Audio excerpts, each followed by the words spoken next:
Welcome to the hottest real estate topics on the planet, keeping you up to date with all the creative ways to buy and sell real estate without bank qualifying, so anyone can build real income starting today. Here is another great show with Dealmaker Bill and Pete the Rookie.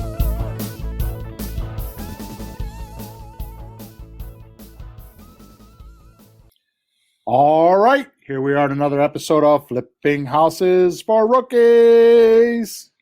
Hey, Peter. Morning, Bill. How is everything? Not bad. We have a nice weather up here. How's your weather? I haven't been outside in a few days. I'm not sure. You can go outside, you know. I know. I've just been busy working. No, We're on don't episode... work too. Mr. Hawthorne, you take some breaks and get some fresh air. Yeah, I'm supposed to be on vacation. I don't want to hear you're overworking yourself. Yeah, my working vacation. Episode number 279, Peter. 279. The name of this episode is Creative Real Estate Deals, Guaranteed Lawsuit Protection to Totally Reduce Risk. Lawsuit. That's a nice word. Here's the description. Worried you might make a creative real estate mistake and get sued? Even worse, get you rather than the house.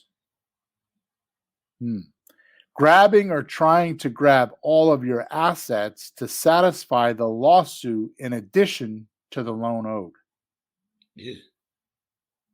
Totally killing your future as you need or want it to be.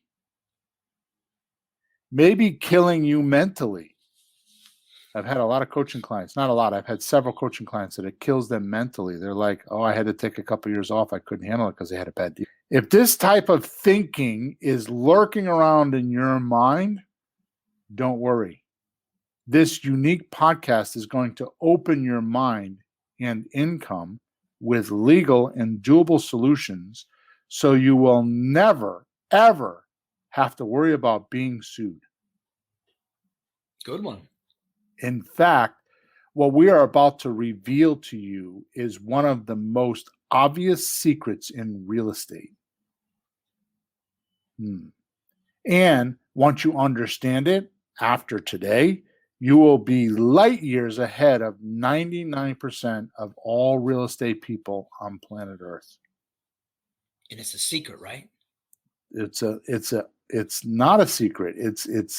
We'll go over it. Okay. Why would I say this? Because the real money guys who do this don't want you to know about it.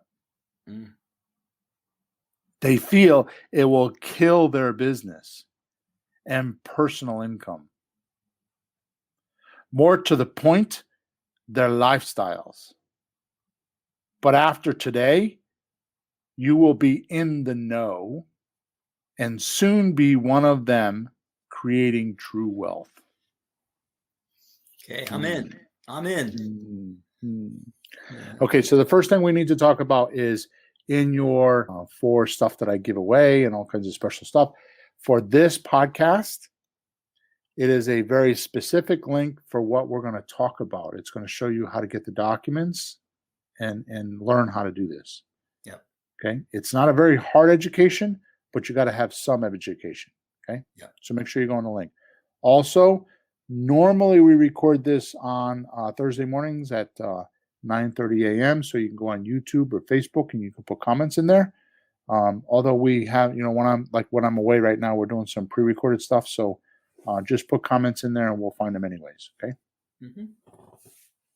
Just have to wait for your answer. Yeah, and if you need any help, you can go to flippinghousesforrookies.com.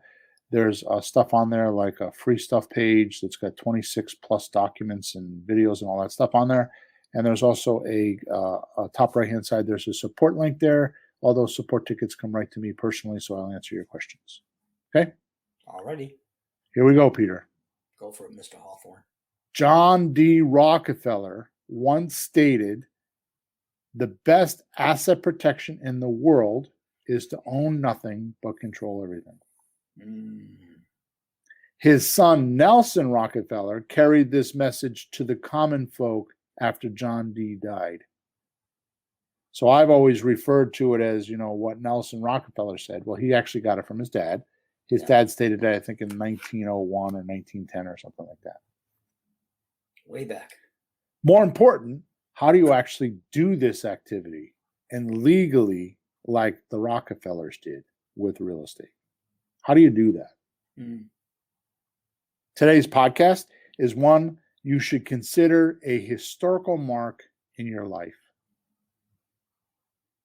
Because what we're about to cover can and will change the outcome of your legacy or your life or your way you live and your family's future.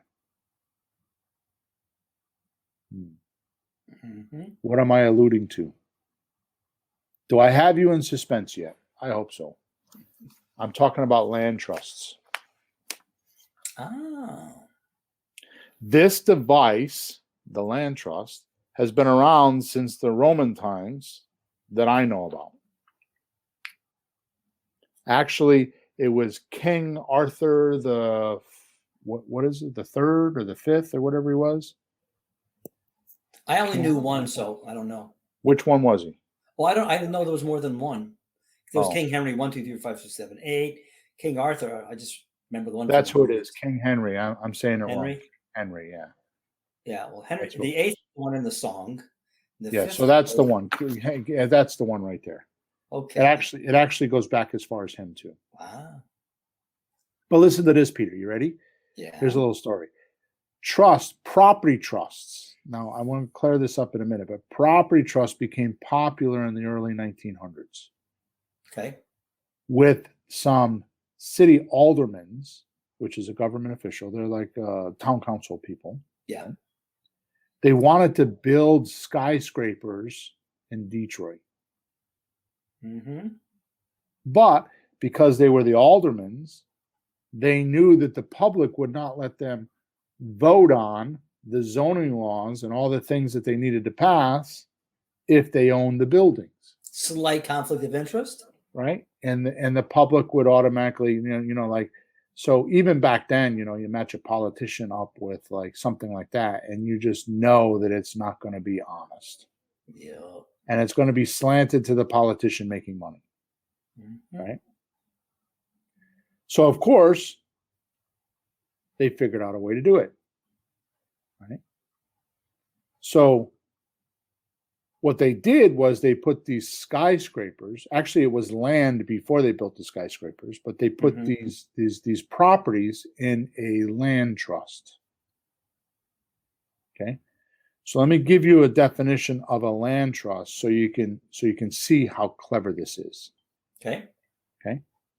For simplicity, consider the land trust a method of taking title to the property, nothing more, nothing less. Just the title, not the property, just the title. Right. But not the property. Right. It seems hard to divorce that in my mind, but legally there's a difference, the title to it and the property itself, right? Is that the point? So just let's clear that up. So the definition of a title is like, so you have a title called dad, right? Yeah. So do you have responsibilities and certain actions you do when you're wearing the dad hat? That's right. Yeah. Right. So like if you had the title of a policeman and you had the hat, you had like a policeman hat, when you're wearing that hat, you're being a policeman. That's right. And your title is policeman. So you have certain roles and duties Yep. as a policeman. Same thing like with a fireman. Yeah. If you have the hat or the responsibility of a fireman, you have certain roles and certain duties, but your title is fireman. Right? Sure. So when you have title to a property, that means you have certain roles and responsibilities as the title holder. Mm-hmm. So you have the title as, we'll say, you hold title to the property, right? Yeah. So that means you have the right to do what you have the right to make the decisions for all that property. That's your title, is you make all the decisions. Okay. Once you make those decisions, they're clarified in a document called the deed. Hmm. So the proclamation or whatever you're proclaiming or you're stating is your decision is, like my decision is, I want Peter to be the trustee of my trust. Mm-hmm. Or my decision is, I want this property to be under this LLC. Yeah. So title is the decision maker. The deed is what the decision maker decided to do, and it's put on public record. Mm-hmm. So they know what that decision was. They know who owns it. They know all that stuff. So when you do a title search, right, Yeah. there's a chain of title. In other words, over the 100 years, maybe 4 people own the property. Right? Mm-hmm. Sure. So what a title search does is it goes back and it says, while you were in charge of this property making decisions, you forgot, your attorney forgot to put on there on the deed an easement.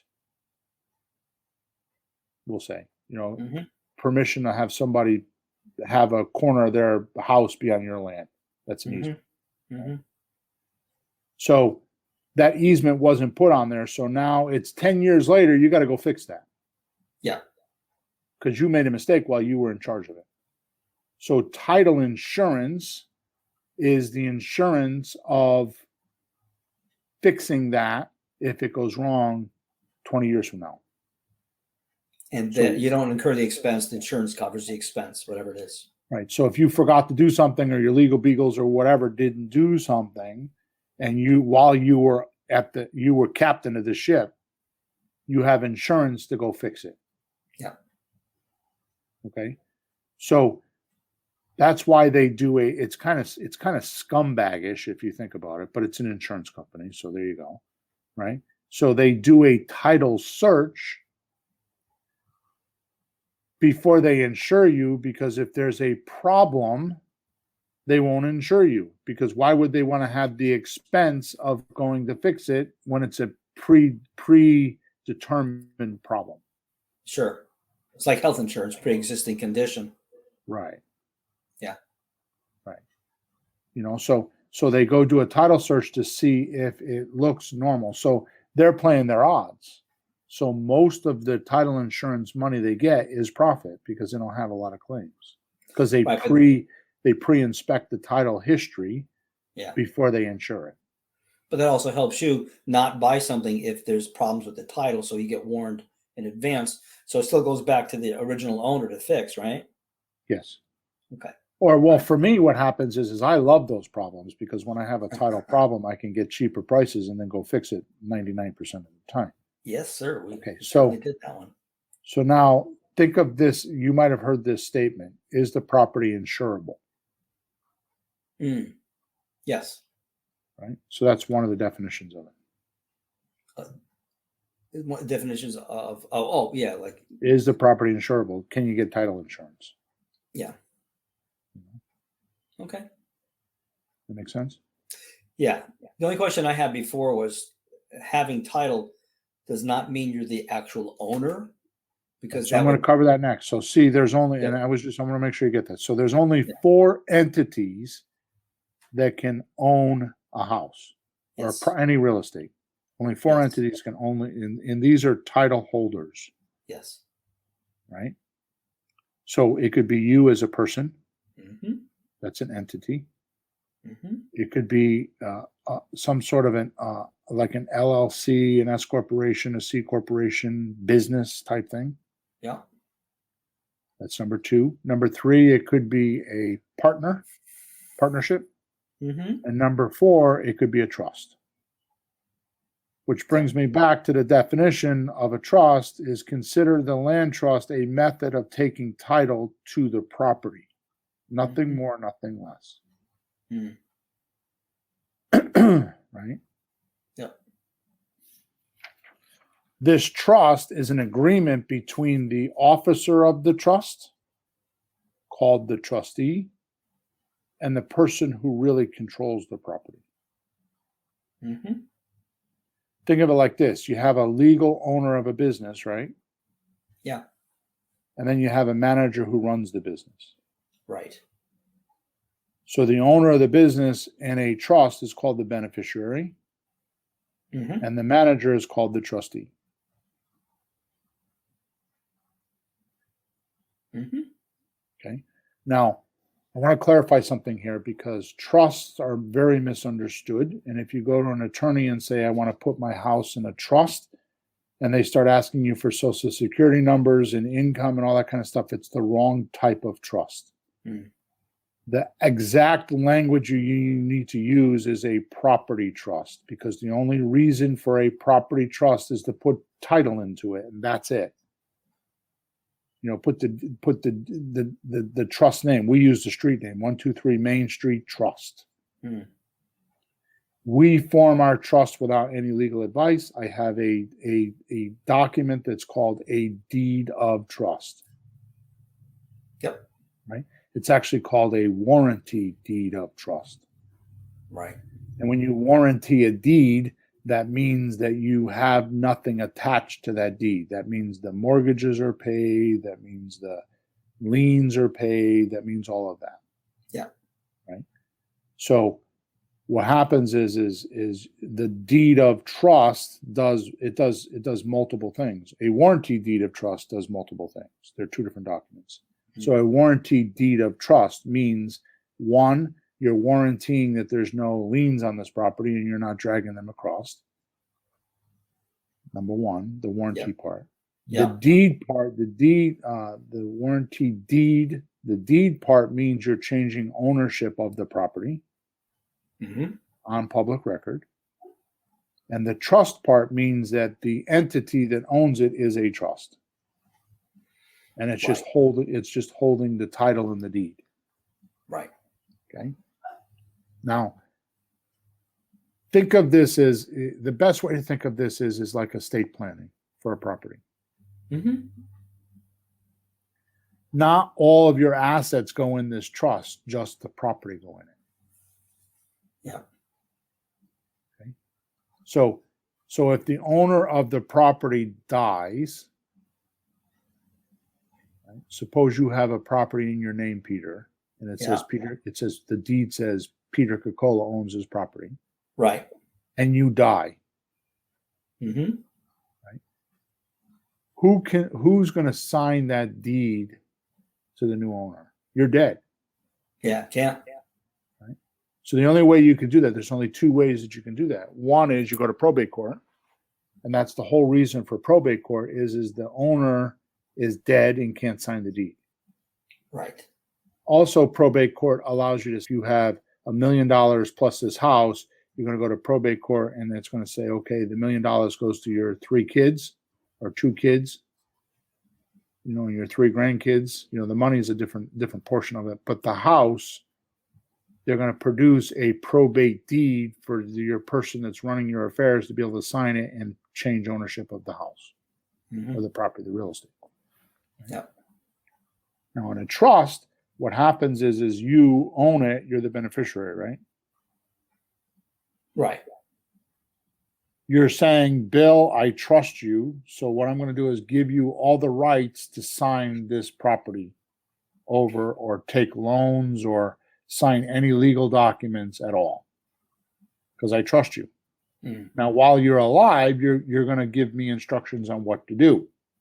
Mm-hmm. If you were to pass away, then we have a document called the Declaration of Trust, and it's the rules and regulations of the trust. It's what you do, what I do, what lawyers do, whatever. It's got all the rules. It's a 3-page or a 5-page legal document that explains all the scenarios that could happen while the house is in the trust.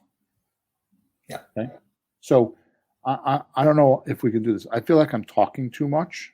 So is there something? Are you okay? Are you following with me?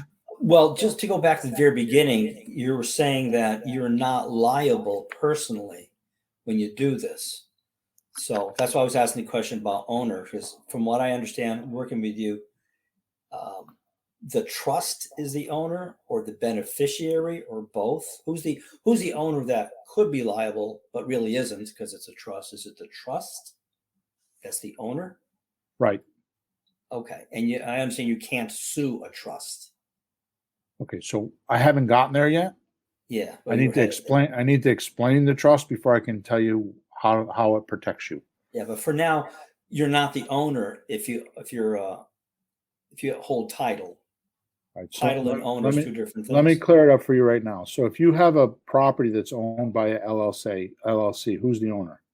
The LLC. Okay, good. So how is the LLC run? Somebody owns the LLC. So there's shareholders that control or make the decision, right? Yes. That's exactly the way a trust is. Right. Good. So it's just like an LLC. It's an entity. It's considered an entity, and it has managers and owners and decision makers and executors. Yeah. A trust is the same way. Mm-hmm. Right. The difference is I'm going to explain to you why you would use a trust and not an LLC, because I have this conversation with my attorney all the time. Yeah, I've seen some of those. Yeah. Okay, so one other question. You said land trust and property trust. Is that the same thing, or is it two different things? One for land, one for property? No, it's the same thing.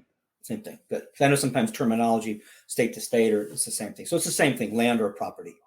Yeah, Okay. it's just me. It's me not paying attention to my notes. It's a property trust. And you could say land trust too. Yeah. Okay, that's fine, because if we hear either one, we know it's the same thing. Because any one of us could see something, hear something, read something, and we'll see the other term, but it's the same. Good. Right.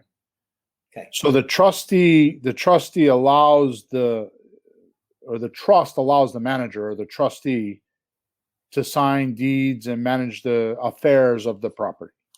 Mm-hmm.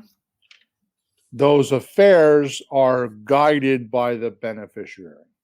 Mm-hmm. Whether he's dead or alive, or she's dead or alive. So savvy property owners use these powerful land trust or property trust documents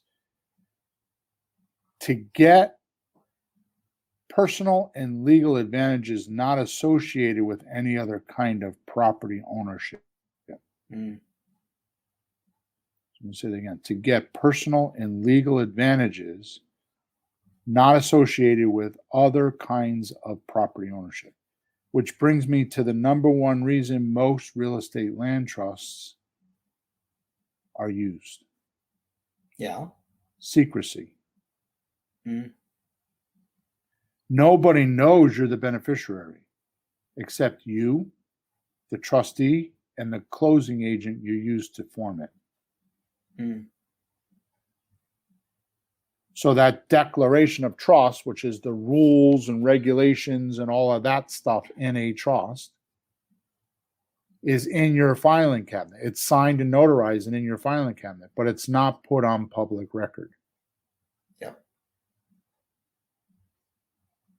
What's put on public record is the deed of trust, which puts the property in a trust and changes ownership together. So there's a deed that gets filed and it says that seller is selling to buyer, trustee. Yeah. So if I was the seller and you were buying from me, the deed would say Bill Hawthorne is selling this property to Pete Coca-Cola, the trustee of trust number 123 Main Street. Mm-hmm. Right? Yeah, not so the owner. Doesn't say who the owner is. No, and the trustee is not the owner, because you started this with like liability, and you're not liable because you're the trustee. Because I've been trustee for you for certain things, and I'm not liable for it. You're a trustee of properties you don't even know you're a trustee of because I haven't told you yet. That's nice. Don't I have to like sign something? No, that's the glory of it, right? So, I'm rich. Yeah. So this is not part of the podcast I had written down, but you bring up some good questions. So let's just talk about them. So the trustee, first of all, the trustee is not legally bound to his decisions. Mm-hmm. Right. So if you sign a loan document saying that the trust is going to pay it and it doesn't pay it, you're not legally bound because you were acting as trustee. Yeah. Okay.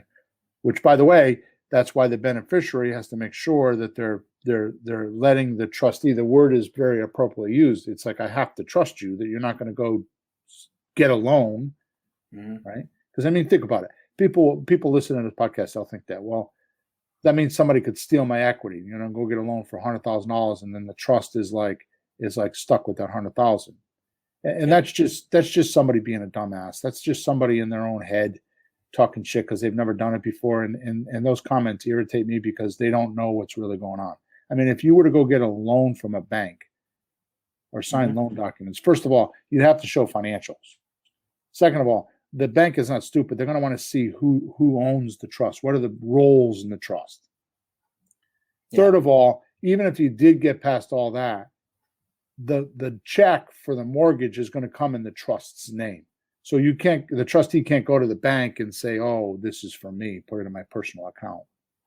It's because they haven't done it. But the point is that the beneficiary has to trust the trustee. Okay. Now, what happens is so the liability is transparent. Also, the taxes. So because you're a trustee doesn't mean you put this trust, like you don't put any of my properties as trustee on your taxes because you're just a trustee. It's like, you work for a guy down the street that has an auto repair shop. Yeah. And you're the manager of the auto repair shop. You're not going to file your taxes on how much money you made that guy, the owner. You're just going to say, well, this is how much money I got paid. I got paid $80,000 a year to be his manager. Well, what I do in my trust is I don't pay my trustees. They're usually my friends, and they don't really do anything except once in a while show up and sign documents. Yep. Right? So I don't pay them anything, so they're not getting anything from it, so they don't have to claim anything on their taxes because they're not getting anything from it. So the taxes are all transparent. And the government, because that's why I'm telling you this is the biggest secret in real estate, because all the right people that need to know this know it, like the IRS. And I'm gonna tell you from my heart, as profound as I could be, I can't state this strongly enough. If you don't understand what I'm teaching you right now and you don't believe me, you will get screwed. 99.9% of all attorneys do not understand this method.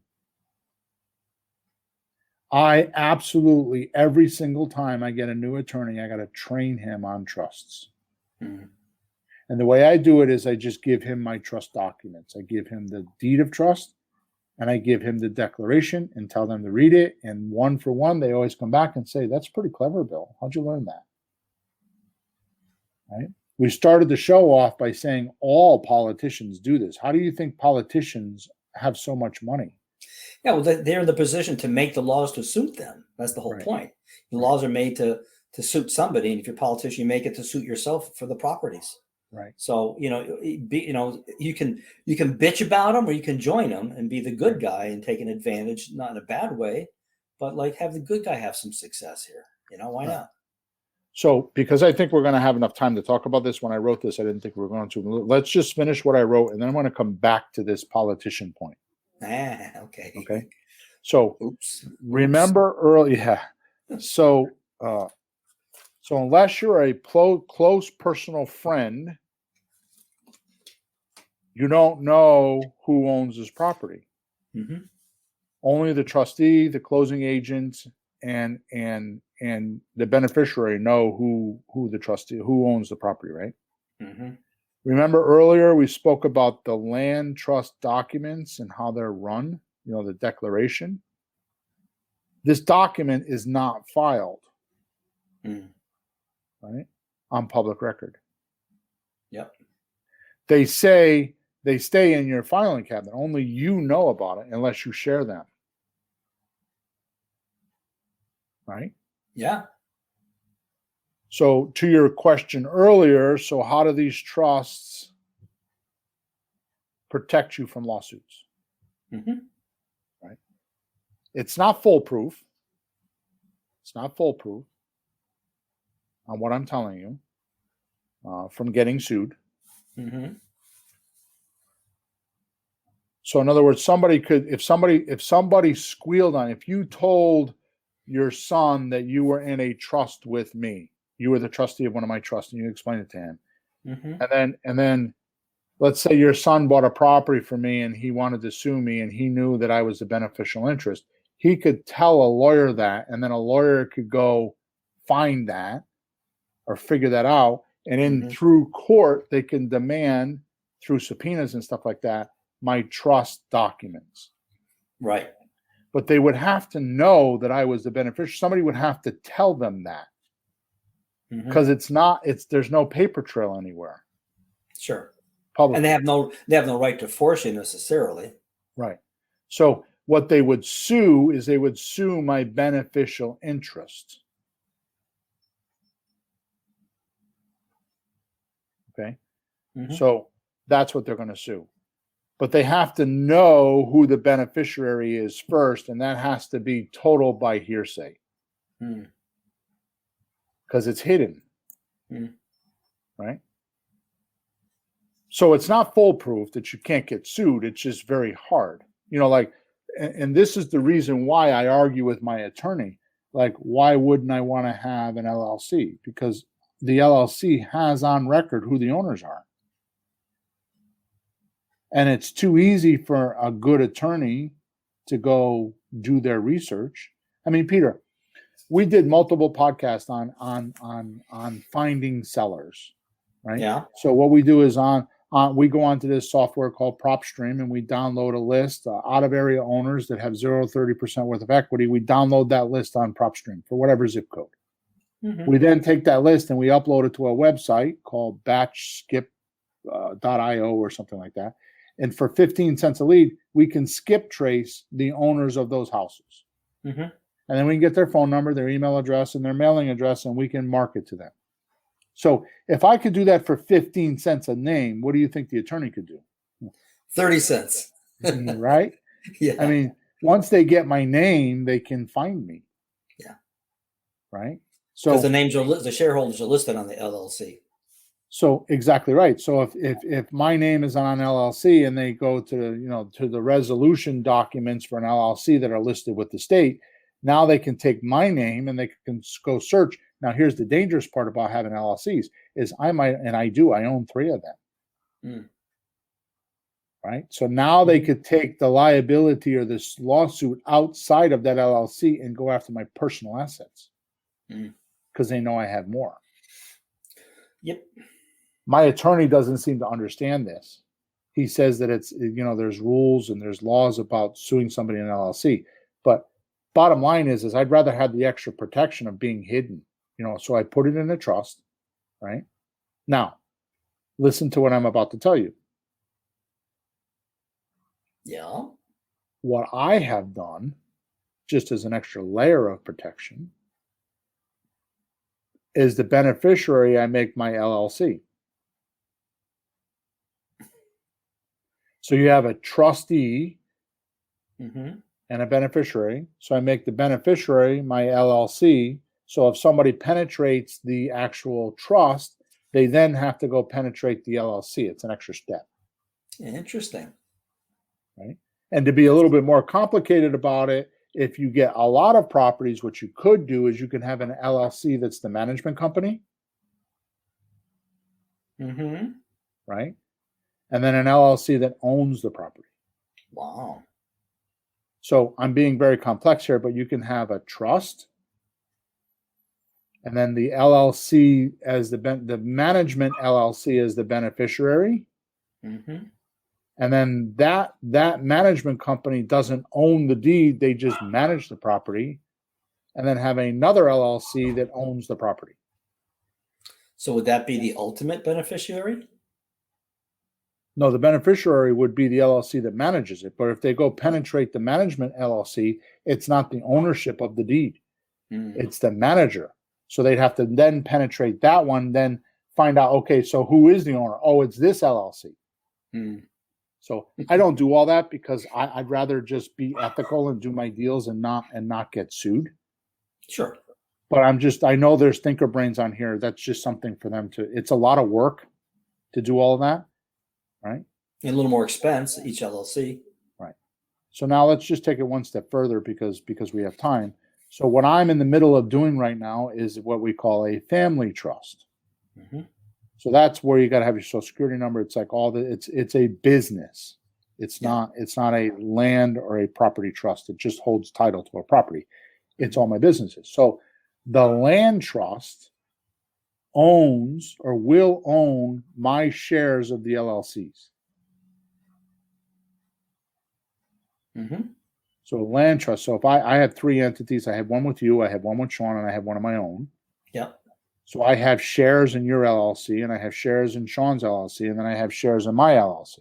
Sure. So what I'm going to do is I'm going to put those shares into the trust. Mm.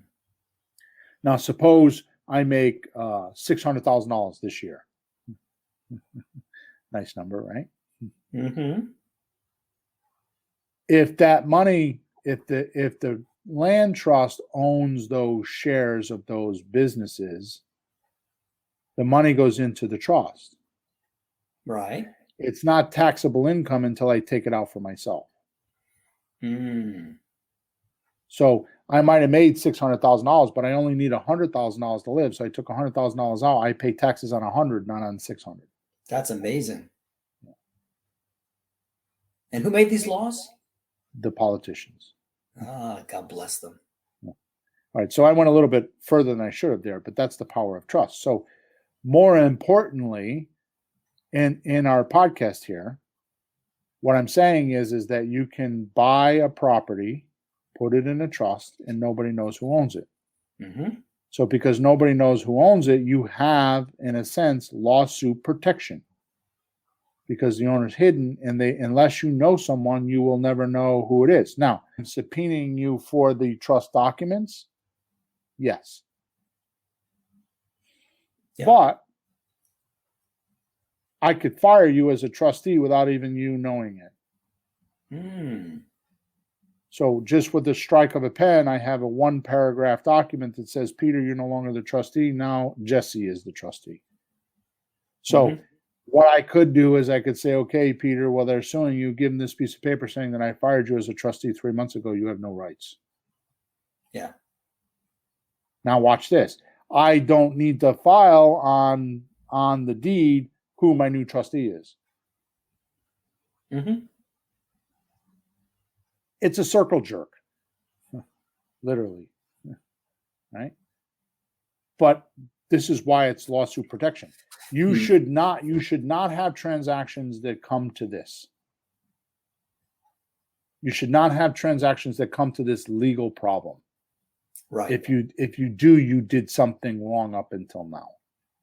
Mm-hmm. But just for the sake of the novice people, the people that have money, the people that are concerned about their life, this podcast is for them. These are things you could do. I don't do half of what I'm talking about because I'd rather just do a good ethical deal and do what's right and not have all the legal ramifications. Sure. You know, it's not easy to get in trouble unless you pull it in or cause it. I mean, it could happen, but not, you know. So a good thing to understand is we have good insurance.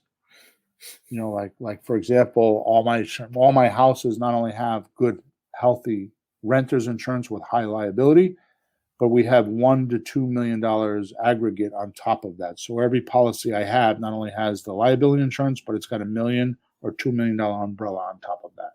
Mm-hmm. Okay, and I do that just for what we're talking about because I want to have the insurance company pay for it. Sure.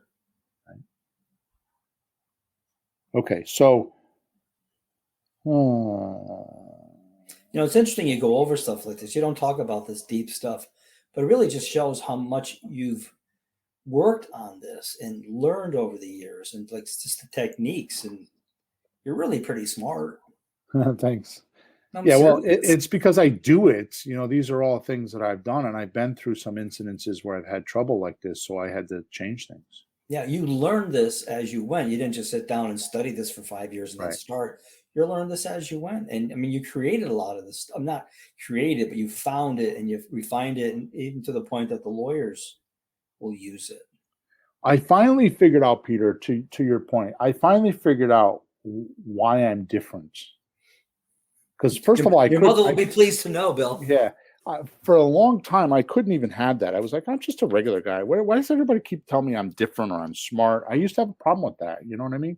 because it's like I don't feel that way. I feel like just a dumbass kid. I'm a hillbilly. I mean, we had cows and pigs when I grew up, and I had to like feed them and like I'm a total hillbilly, right? And I don't feel that way. I mean, I grew up my first 23 years of my life. I wore a t-shirt and a flannel shirt and jeans. I never wore shorts. You know what I mean? It was just not. You just don't do that. You know what I mean? I was growing up in the woods, right?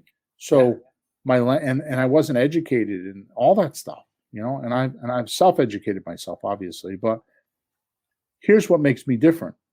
Because I finally had to come to the conclusion in my 40s, like, well, I guess I am different, And here it is. You ready? It comes down, and it took me a long time to figure this out. Learn from what is his name? Schultz is his last name. Eugene Schultz. I bought a $600 book on copywriting that was written in the 50s. And it was all about copywriting. And there's this whole section in there that completely altered my life. And it's most of us have an image of how we want other people to see us. Like I'm the fireman, right? So you want people to see you as a fireman. I'm a good father. You want people to see you as so when you get complicated, boy, Peter, you're a really good dad. It's vindicating to you. Yeah. Okay, so that's number one. Number two, once you pick that role, whatever, and it's done subconsciously most of the time. What I do that's different than most is not that, because a lot of people do, everybody does that. They have an image that they want to portray to everybody around them, right? Sure, makes sense. Once I do that, what I do is it's your management style of that role. And that's what's different. See, what I do is when I run my businesses, I only manage the things that go wrong.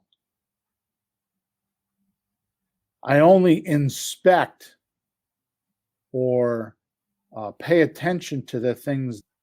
I don't pay attention to the things that go right. Now, I measure them with statistics, although I'm not as good with that lately as I had been. But suppose you got an employee that does 10 things. Their job is 10 things, has 10 tasks. Yeah. And they do 9 tasks correctly, and their statistics say they're in a good shape. But there's one thing they don't do correctly. That one thing is what I manage. Yeah. I let the policies and the hat write-ups, as I call them, or the job descriptions, do the rest. Yeah, because you set it up in the first place to run. It's not like you just let it go. You set it up to be successful and to run correctly. And if it is, why would you bother? Why would you micromanage? You leave it alone. That's right. Okay, you set it up in the first place. So what I do is I look at what's not being done. So that's what's made me different is in my life, I don't think about the things that I have done and what I'm good at. I don't think about that. In my head, I'm always looking at the things that I do wrong. And I'm constantly beating myself up like, oh my God, I should have made that offer better. Or I should have more properties by now. Or I should have more coaching clients by now. I'm looking at those like, how can I fix those? Instead of like, I got a really good coaching group. Or like I've done hundreds of deals. I don't look at it that way. What are you saying? You're not complacent? I guess you can say that. I mean, I've never gone further than that in my head, but the difference between me and some of our listeners is I'm not worried about it. I have a lot of confidence in myself. My mother tells me I'm arrogant and pompous and all that. And it took me a while to come over that. Well, all that is confidence. I have confidence in myself. So if I screw something up, my saying in my mind is this too shall pass. I mean, think of all the catastrophes in your life. You managed to live through it and that passed. You're still here. So like I told you before, I think in my head, what's the worst that can happen if I make that decision? And then you come to terms with it, then it doesn't bother you as much. So what I do is I go do stuff. I just go do it and I manage what doesn't work. And most people don't have the balls to do that. Most people aren't stupid enough to do that. I'm stupid enough to go do stuff like that. That's why I say I'm a dumbass.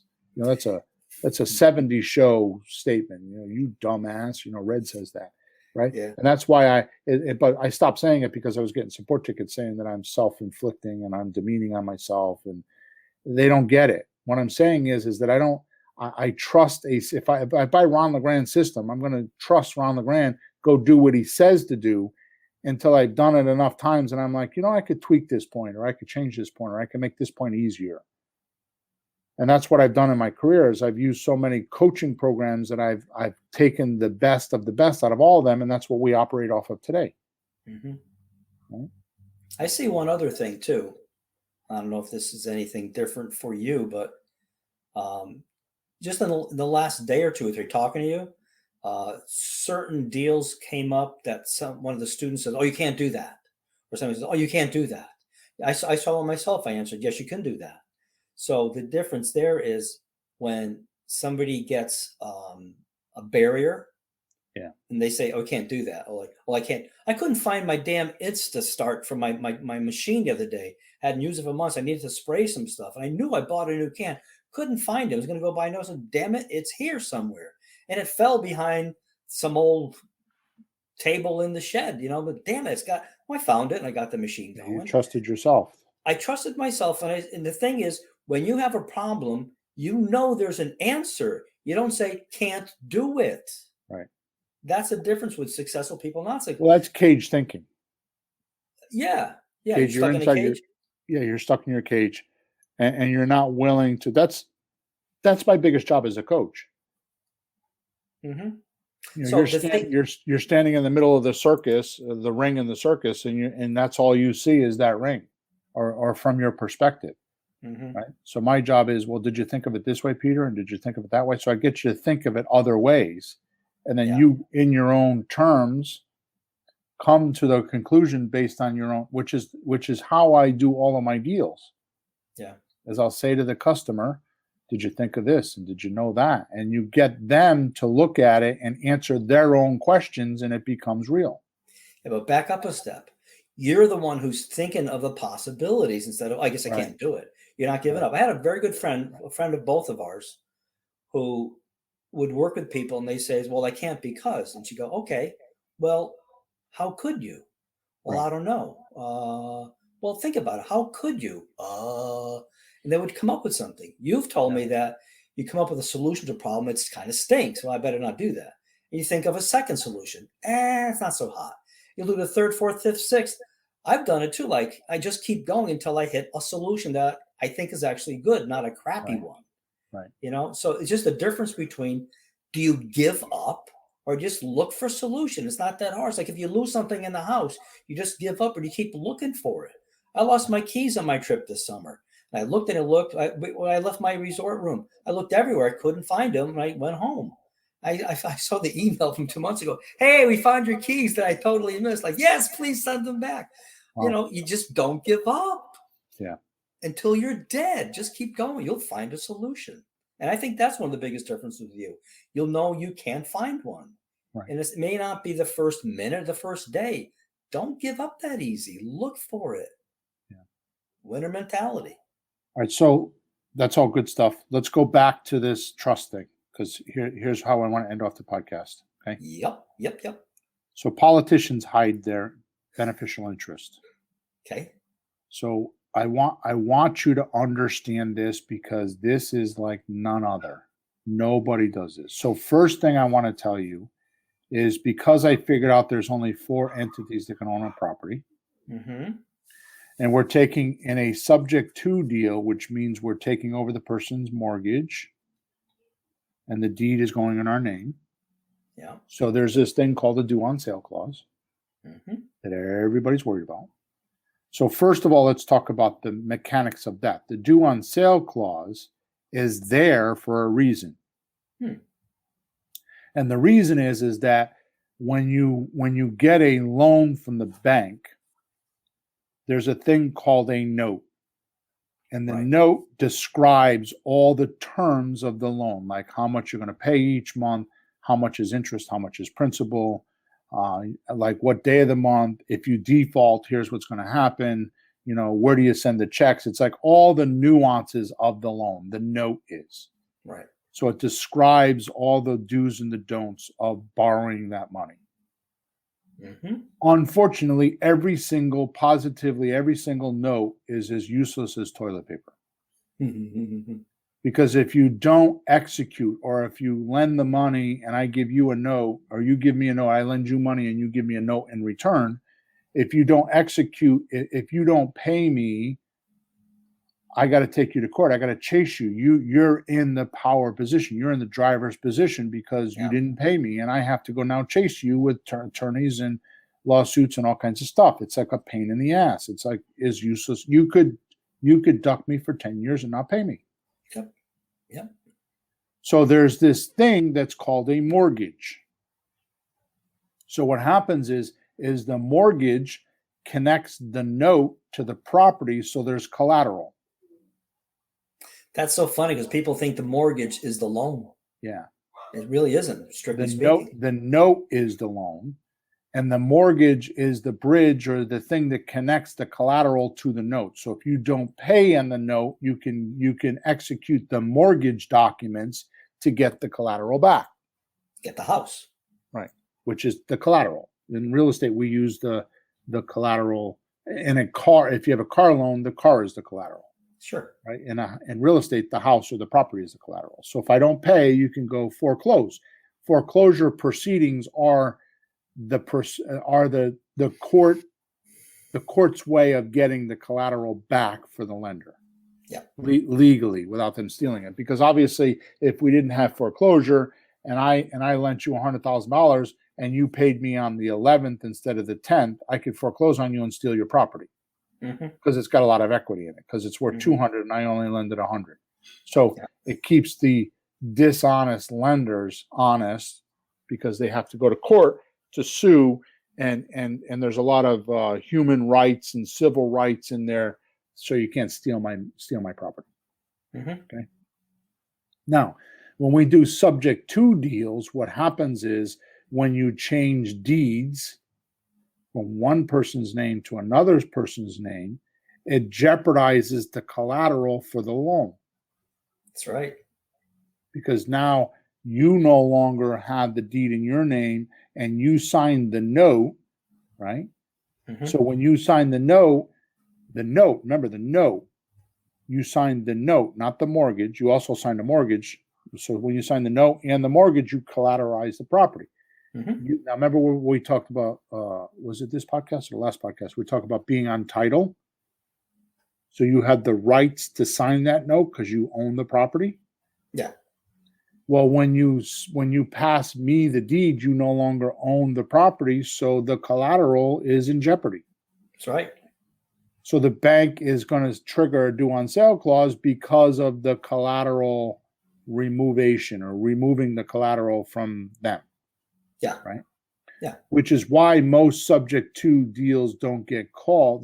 The due on sale clause doesn't get called, because as long as you keep paying them, they won't know or wonder who owns the collateral. They'll keep assuming you own the collateral, because they're not going to go check the deed. Once they do a closing, the banks don't go back and check the deed until there's a foreclosure proceeding. Then they do a title search and they check the deed. Yeah. And they don't want the house. They want the payments every month. That's what they really want.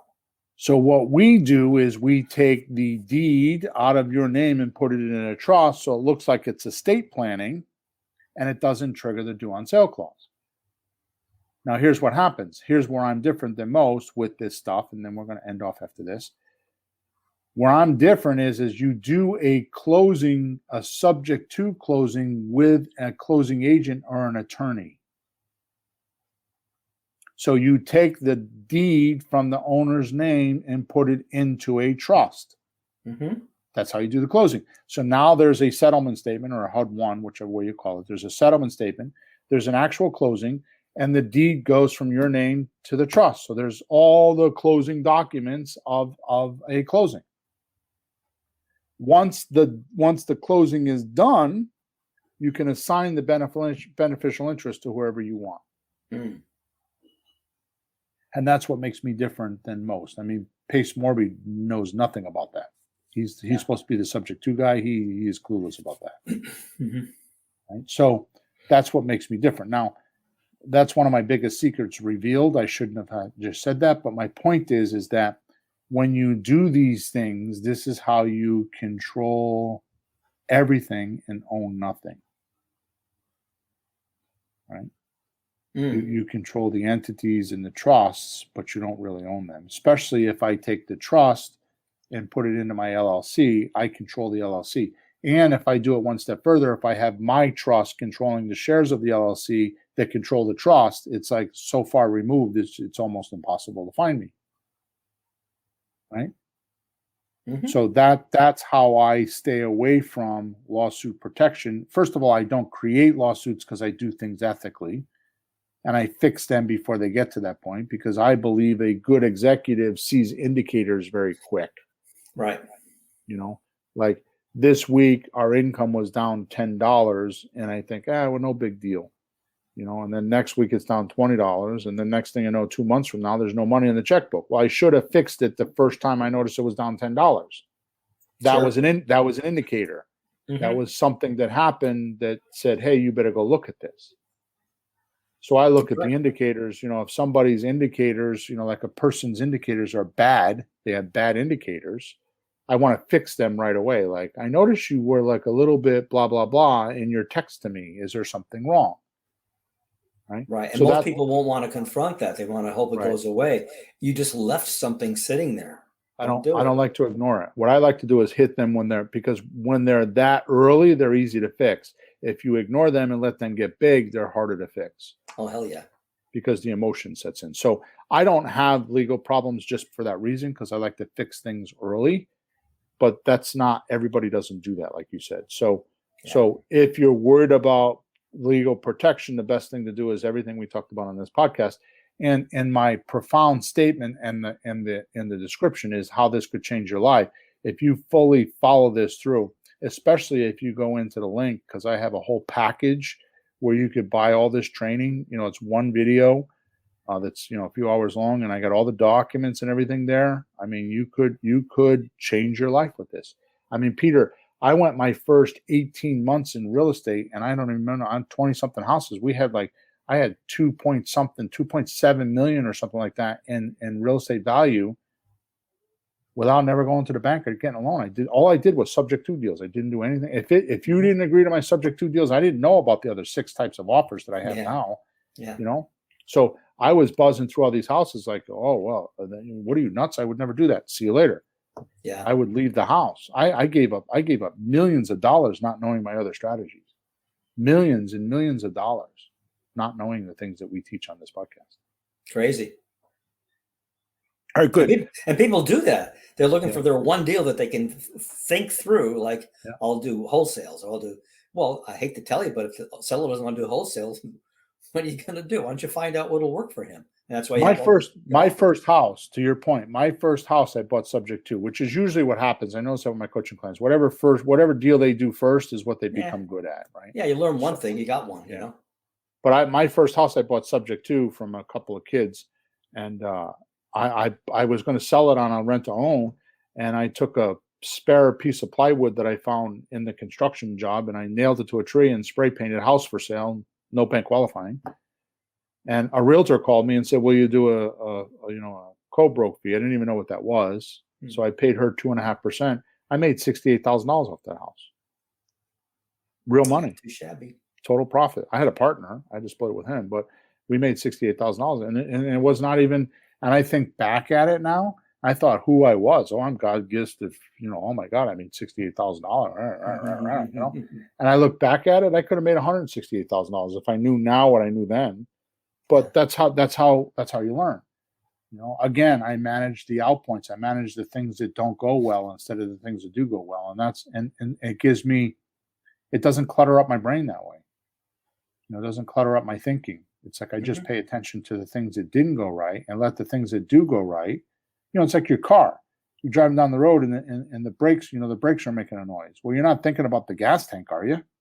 No, you're thinking about the brakes. Yeah. You're not thinking about the air conditioning, are you? No, you're thinking about the brakes. Yeah. It's the same type of a thing. So, all right, Peter. So make sure we're going to get out of here. Make sure if you're listening to us, you go in the chat, you get the link because there's a lot of goodies in there. not in the chat, in the description. Realize that most Thursdays, 9:30 a.m. Eastern Standard Time, we record this and we live stream it to YouTube or Facebook. If you go to YouTube and Facebook, we have a lot of videos there. They're the same videos depending on what platform. If you go to YouTube, they're the same as Facebook or vice versa. And if you need help, go to flippinghousesforrookies.com. Top right-hand side is there's a support ticket. Just click that ticket. I answer all them myself, especially with the deal structuring. I love answering those. And if you wanna get involved with our new mastery class, there's a new mastery class that is a three video masterclass, which is free. Go to flippinghousesforrookies.com/masterclass, and you can get those. It talks about there's three videos. One video is about emerging markets. Another one is how to do virtual deals. And the third one is the system that we use to actually do our deals. And they're all free. They're about 30 minutes each. Okay. So Peter, once again, thanks for being with me. And we're going to move on to the next podcast. Adios.